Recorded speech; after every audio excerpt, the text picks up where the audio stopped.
सुभाष मापणकर आणि चिन्मय प्रभू, सुभाष मापणकर आणि चिन्मय प्रभू यांनी कलेचा आदर करण्यासाठी लागवड बक्षीस आहे याचाही स्वीकार. तसेच महेश नाईक राहणारे चिन्मय यांनी कलेचा आदर करण्यासाठी लागवड बक्षीस आहे याचाही आनंदाने स्वीकार. तसेच पांडुरंग माधव यांनी कलेचा गौरवण्यासाठी गोमूस 200 रुपयांचा पारितोषिक आहे त्याचाही आनंदाने स्वीकार. तसेच कैलासवासी वसंत पारसेकर बुवा यांच्या आठवणी प्रित्यर्थ तसेच बंधू कैलासवासी वसंत विनायक केसरकर यांच्याही आठवणी प्रित्यर्थ भजन सम्राट डबलबारीचे बुवा, उत्कृष्ट भजन सम्राट डबलबारीचे बुवा, श्रीदेव ब्राह्मण प्राथमिक भजन मंडळ केसरकरवाडी या मंडळाचे बुवा, श्री कृष्ण उर्फ बाबू केसरकर यांनी कलेचा आदर करण्यासाठी लागवड बक्षीस आहे कैलासवासी वसंत पारसेकर बुवा यांच्याकडे शांती लाभ. तसेच बंधू कैलासवासी वसंत विनायक केसरकर यांच्याही आत्म्यात शांती लाभ अशी ईश्वरचरणी प्रार्थना करून आमच्या बालकृष्ण प्रदेशाचा नाट म्हणून काही पारितोषिकाचा आनंद. अरे पुंडलिका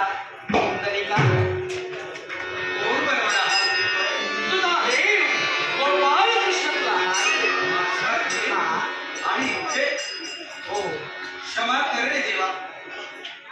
आज या तुझ्या भक्त पुंडलिकाला तुला भेटण्यासाठी वेळ नाही. हे पुंडलिक सहज देवाला विचारलं, देवा तो इथवर का आलास म्हणे तुला भेटण्यासाठी. पण देवा तुला भेटण्यासाठी माझ्याजवळ वेळ नाही. काय रे असं कोणत्या कर्तव्यात पडून गेला? मी एका महत्वाच्या कार्यात मी माझ्या आई वडिलांची सेवा करतोय. आई वडिलांची सेवा पण चांगले. तुझ्या आई वडिलांची सेवा केव्हा पूर्ण होणार हे मला देखील ज्ञात नाही. जोपर्यंत माझ्या आई वडिलांची इच्छा पूर्ण होत नाही तोपर्यंत हा भक्त पुंडलिक नाही भेटू शकत. हे पुंडलिक अरे मी जो इथवर आलोय ना तुला भेटलाय विना माघार जाणार नाही. म्हणून मला सांग तोपर्यंत देवानं काय करावं. तुला मला भेटल्याशिवाय जायचं नसेल मग या देवानं करावं तरी का. पण देवा चारी बाजूला पावसामुळे दलदल निर्माण झाली आणि हा तुझा भक्त पुंडलिक आपल्या देवाला या दलदलीत नाही रे उभा करू शकत. म्हणून हा भक्त पुंडलिक तुला ही भेट देतोय. जोपर्यंत माझ्या आई वडिलांची इच्छा पूर्ण होत नाही तोपर्यंत या तू विटेवर उभा राहा. या तू विटेवर उभा अशी तुझी इच्छा.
म्हणे देवा त्या विठेवर तू उभा राहा, कारण सर्वत्र दलदल निर्माण झाले आणि पाण्याचा उपद्रव देवा तुला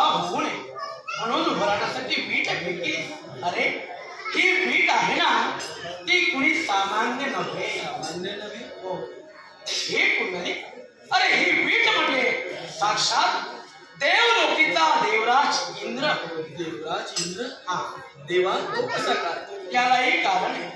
स्वर्गलोकी वास्तविक ना देवराज या विटेच्या स्वरूपात या भुवरी यालाही कारण आहे. अरे त्वष्टा महंतांचा पुत्र रुद्रास, या रुद्रासुराचा आणि देवराज इंद्राचा संघर्ष झाला.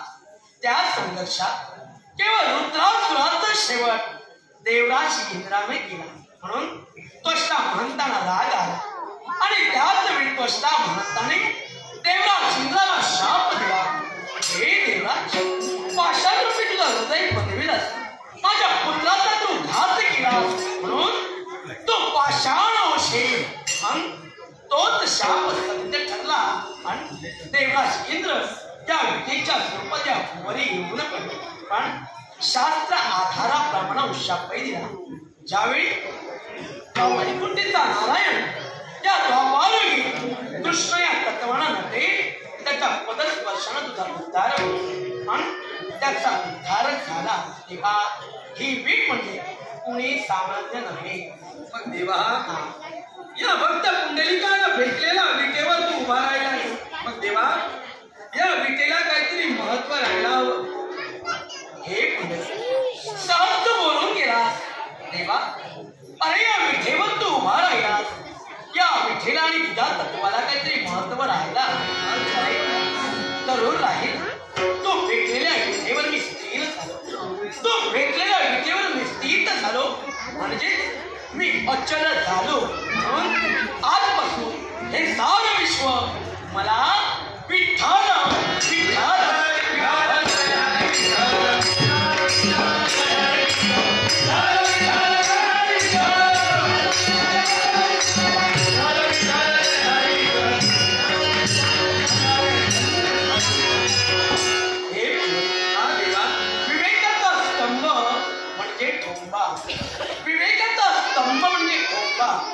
मी जो उभा आहे ना तो एका ठोंब्याप्रमाणे.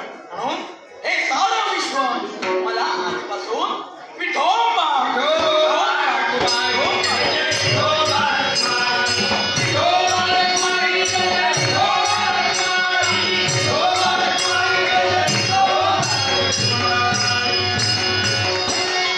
हे कुंडली. हा देवा, अरे या विश्वाच्या ठाई मला विविध नावानं ओळखलं. माझ्या रंगावरून मला विविध रंगाने प्रत्येकानं ना हात मारले. अरे कुणी घनघना, कुणी काळ्या म्हटला, पण माझा जो रंग आहे ना तो म्हणजे पांढूर. पांढूर माझा रंग, म्हणून म्हणते माझं पांडुरंग.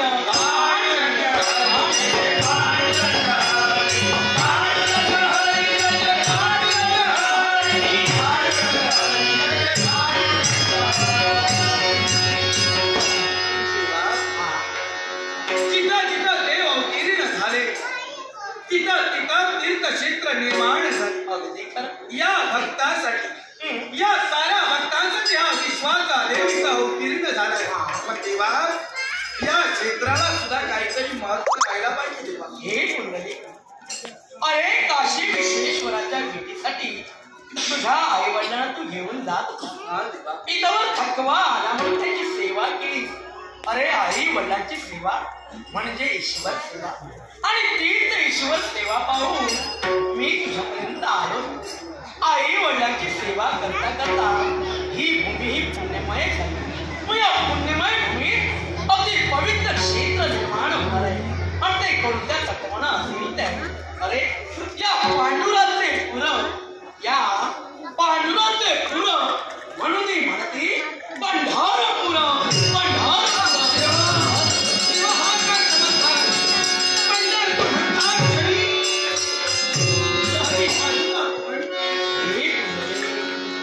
अरे पंढरपूर क्षेत्र म्हणतात श्री स्वर्गीची गंगा त्या भूतले अवतीर्ण झाली.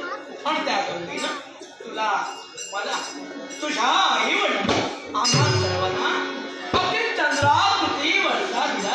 अरे ही स्वर्गीची गंगा म्हणजे शंभू महादेवांच्या धर्मबिंदूपासूनचा जन्म झाला. तीच म्हणजे भीमा नदी.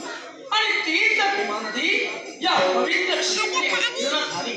अंतिम अगदी चंद्र कुठे वळसा आम्हा द्या. म्हणून आजपासून या पवित्र गंगेला हे सारं विश्व चंद्रभागा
माझी देखील छोटी इच्छा आहे. काय ज्या आई वडिलांमुळे मी हे विश्व पाहतोय, मी माझ्या देवाला पाहतोय, तेच माझे आई वडील मला जन्मोजन्मी मिळावे.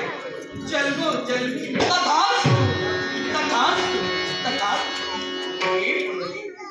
अरे त्या आई वडिलांची पवित्र इच्छा देवा. अरे आमच्या पुंडलिकासाठी तू इथपर्यंत आला. मग त्या पुंडलिकाचं अस्तित्व या विश्वाच्या ठाई राहायला नाही.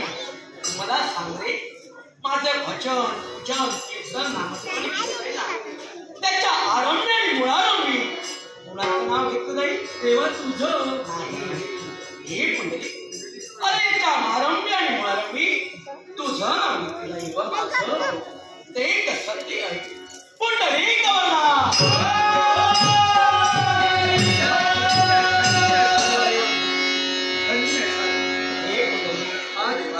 अरे अखिल विश्वाच्या ठाई तुझी इच्छा देवा. माझ्या आई वडिलांसारखी आई वडील मला जन्मोजन्मी हित लावावी तर त्यांचं अस्तित्व देवा विश्व अंतापर्यंत कायम राहावं. तथास्तु शब्द माझ्या मुखातून निघाले. अरे हे अगदी सत्य होईल. अरे प्रत्येक भाविक भक्त अगदी घबर माझ्या भेटीसाठी येतील. पंढरीची वारी प्रत्येकजण करेल. आषाढी आणि कार्तिकी याच दिवशी माझ्या भेटीला येतील. केवळ कलियुगाच्या ठाई भागवत धर्माची स्थापना दिंड्या पताका हाती ताड मृदुगाचा गजर करीत विठ्ठल नामाच्या गजरात प्रत्येक माझा भाविक भक्त पदयात्रा म्हणजे पायी यात्रा पायी वारी करत करत या पंढरपुरात येईल. आता ही पायी वारी करतील यालाही कारण आहे. कोणतं कारण? तुझी आई. कारण काशी विश्वेश्वराच्या भेटीला अगदी चालत चालत ती जात होती. अगदी चालून चालून ती पर्यंत आली. म्हणजे एकंदरीत त्यांच्या कर्मी पदयात्रा म्हणजेच वारी घडी. आणि तीच वारी प्रत्येक भाविक भक्त अगदी माझा करत अगदी माझ्यापर्यंत येईल.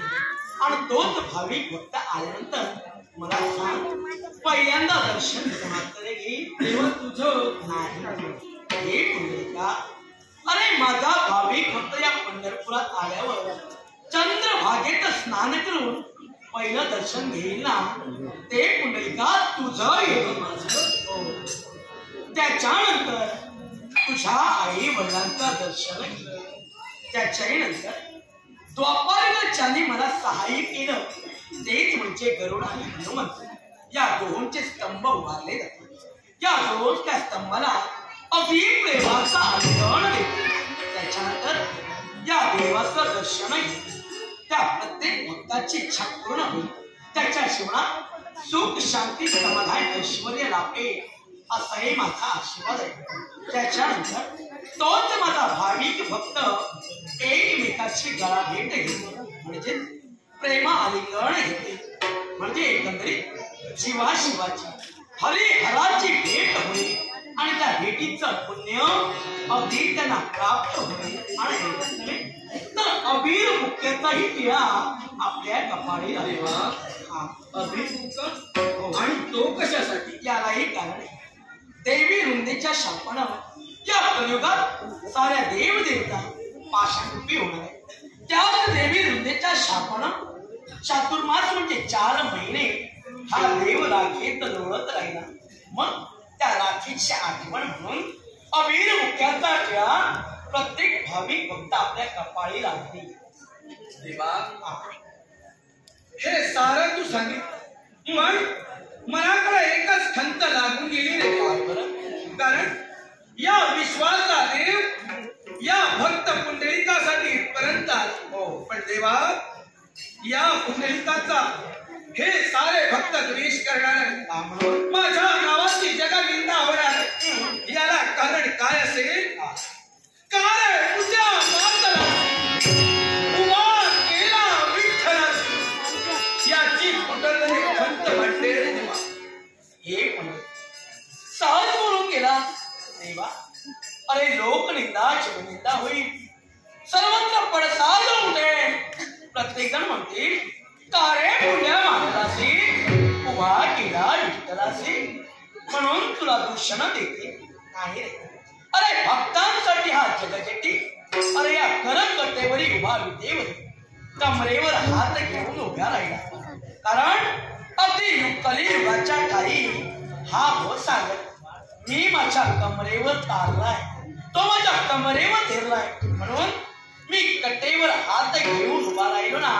या विटेवर स्थित झालो तो फक्त भक्तांच्या सुखासाठी आणि भक्तांच्या हितासाठी.